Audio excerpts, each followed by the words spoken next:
Olá, seja bem-vindo ao Religare, Conhecimento e Religião. Aqui no Religare hoje eu recebo o Marcos Meirelles. Ele é doutorando em Ciência da Religião na Universidade Federal de Juiz de Fora. Marcos, bem-vindo, prazer receber você aqui. Faz um tempo que eu te espero aqui para a gente conversar sobre o Viktor Frankl e esse tema, né, da busca de sentido. Agradeço muito o convite. Que bom. Para rever este e outros programas, você pode acessar o nosso canal no YouTube. Basta procurar por Religare, Conhecimento e Religião, curtir e compartilhar o nosso programa. Marcos, esse autor que você estuda, Viktor Frankl, como que você o apresentaria? Como um autor que considera o ser humano na sua integralidade, apesar de uma abordagem científica, mas que pelo cientificismo não deixa, né, de levar em conta os aspectos espontâneos, criativos que o ser humano ele pode ter. Sim. Um livro importante de Viktor Frankl, que até nós escolhemos para orientar a nossa conversa, né, como tema do programa, é A Busca do Sentido. É isso mesmo? Em busca de sentido. Assim está a tradução. Isso. Esta obra, ela é, de fato, central no pensamento de Viktor Frankl? Isso, é uma obra inicial, né, para todos aqueles que querem conhecer o pensamento do Frankl. Ela é dividida em dois momentos. No primeiro, ele traz um relato autobiográfico dos 3 anos que ele passou nos campos de concentração. E aí, a partir disso, a gente pode ver, né, o testemunho não só de alguém da ciência, mas de alguém que esteve em situações limítrofes, né, e pôde, a partir disso, compreender quem de fato é o ser humano. E, no segundo momento, traz todo o embasamento da logoterapia. Ah, sim. E, Marcos, Viktor Frankl, ele dialogou com autores da sua época. Quais seriam esses autores? Já jovem, com 15 anos, Frankl ele começa... Precoce, assim? Sim. Ele começa a dialogar com Freud, escrevendo cartas a Freud, e Freud o responde, inclusive. Né? Depois, ele também fez parte do círculo de estudos de Adler, mas também, ao longo da sua vida, ele circulou por várias vertentes, né? Não só filosóficas, psicológicas e até mesmo teológicas. Nós poderíamos citar Martin Heidegger, Jaspers, enfim, uma infinidade de autores. Sim. Ele tem você mencionou, né, uma concepção de ser humano. Se a gente pensar o que havia, em relação a que ele se diferenciou, assim, quanto à concepção de ser humano? O Frankl, né, ele acredita que por trás de toda visão psicológica há uma concepção de homem. Então ele se atém bastante em elaborar uma antropologia filosófica. Então a distinção do Frankl em sua antropologia filosófica está no resgate da dimensão do espírito nesse ser humano. Porque o biológico e o psicológico apenas, eles não dariam conta, né, de toda a dimensão humana do ser humano. Nisso ele se diferencia da tradição comportamentalista e psicanalítica, por exemplo. Exatamente. Né? O Freud ele já dizia de um inconsciente. Né? Há uma crítica, né, que antes de Freud a psicologia era sem alma, porque ela se deixava apenas nos aspectos comportamentais. O Freud ele dá esse grande passo em relação à psicologia, à psiquiatria, resgatando ou dizendo sobre a existência de um inconsciente. E a gente costuma dizer que antes do Frankl é uma psicologia sem espírito. Né? Então, ele se diferencia nesse ponto. Sim. E o que significa, na perspectiva dele, esse resgate do espírito? Não, o espírito em si não há uma definição, né? Mas a gente seria por tautologia, né, definir o espírito.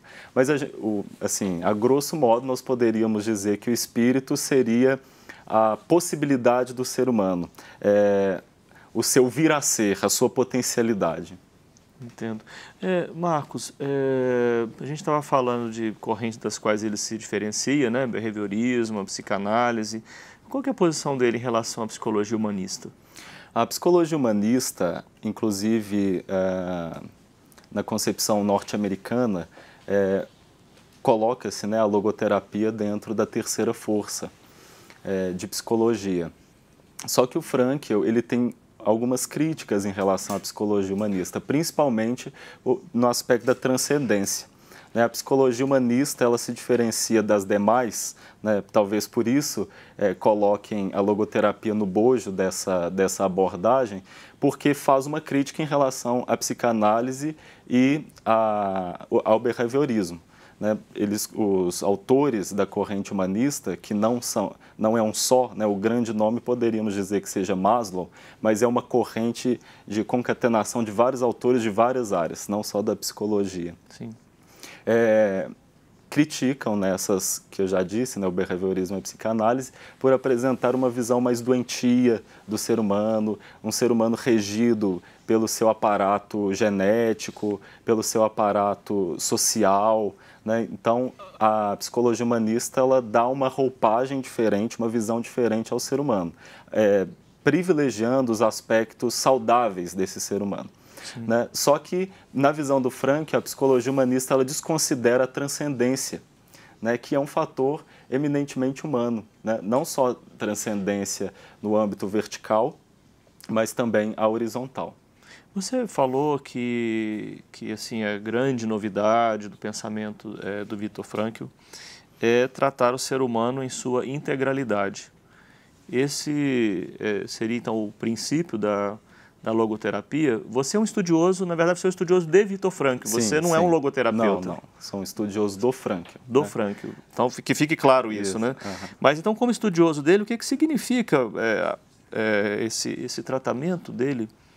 E que importância tem essa abordagem de Viktor Frankl, né, sobre o ser humano? Considerar o ser humano em sua integralidade. Uhum. Então, diante da pergunta, né, quem é o ser humano, ele vai dizer que o ser humano ele é biopsicoespiritual. A novidade está justamente em resgatar a dimensão espiritual. O Frankl não é o primeiro a tematizá-lo, né? Isso desde os gregos ou até mesmo anterior a ele já se dizia, né, desse Geist, né, desse espírito, que até mesmo Henrique de Lima Vaz trata isso de maneira primorosa, né, na sua antropologia filosófica, né, as concepções de espírito. Então, o espírito, é importante deixar isso claro, quando o Frankl retoma esse conceito, ele não está isolando a dimensão espiritual. Dizer que o ser humano é biopsicoespiritual é dizer que esses três aspectos compõem o ser humano. Porque se a gente dizer que é só espírito, a gente pode cair no espiritualismo, né? E o espírito ele precisa do corpo e do psíquico para se manifestar, né? Então a novidade está na dimensão espiritual porque ela resgata a liberdade do ser humano e o tira dos determinismos vigentes, né? Sejam psicológicos, sociológicos ou somatológicos. Sim. Ele era neurologista. Sim. Sua formação é filosófica. Sim. Como que um filósofo vai ler um neurologista? Como Justamente por causa da antropologia filosófica, que é bastante interessante, né? O Frankl, né, como eu já disse, ele traz não só os aspectos conceituais, mas também uma carga vivencial, né, de 3 anos e sobreviver a esses 3 anos de campo de concentração. Então, mais do que uma teoria, né, essa teoria ela é testemunhada, ela é certificada por uma experiência crucis, né, como essa. Agora, ao mesmo tempo, você, como cientista da religião, se interessa pela especificidade da temática religiosa. E qual que é a especificidade da temática religiosa em Viktor Frankl? Porque o Viktor Frankl, ao conceber, então, o espírito como uma dimensão genuinamente humana e a liberdade, tirar o ser humano desses determinismos a ele impostos, a religião ela pode brotar espontaneamente, né? Ela não é mais vista como um ópio, a religião ela não é mais vista como uma neurose, ela é o que há de mais especificamente pode existir no ser humano. Então, mais especificamente, humano? Sim. Do humano? Por isso ele resgata, né? Ele diz que a temática da religião não é estritamente da teologia, porque é algo que o ser humano produz, né? É algo tipicamente humano. Vai mesmo na mesma linha do Vergote, né? Nesse sentido. Aqui no Brasil, você deve conhecer muito mais que eu, certamente. Há uma comunidade significativa de pessoas que via psicologia tem estudado religião através de Viktor Frankl. Me engano? Como é isso? Não, existe, né? Existe a Associação Brasileira de Logoterapia e Análise Existencial, né? Existem outros movimentos mais regionais, né? Mas a manifestação maior seria a Associação Brasileira de Logoterapia e Análise Existencial. E há um interesse ali especial no estudo da questão da religião? Da religião há também dentro, né, porque essa associação ela agrega então todos os pesquisadores, né, não só psicólogos, né, os filósofos também. Sim. E há também, né, um professor que até esteve presente na minha banca de mestrado, o Tiago Avelar Aquino, né, que é professor da Paraíba, lá no programa de Ciência da Religião. Lá da Universidade Federal da Paraíba. Isso. Bom, eu quero conhecer ainda um pouco mais sobre o autor, também sobre a sua pesquisa. A gente vai fazer um intervalo e daqui a pouco então a gente volta para a conversa aqui com o Marcos Meirelles. Nós estamos falando sobre a busca de sentido, em particular na visão do neurologista Viktor Frankl. Voltamos já.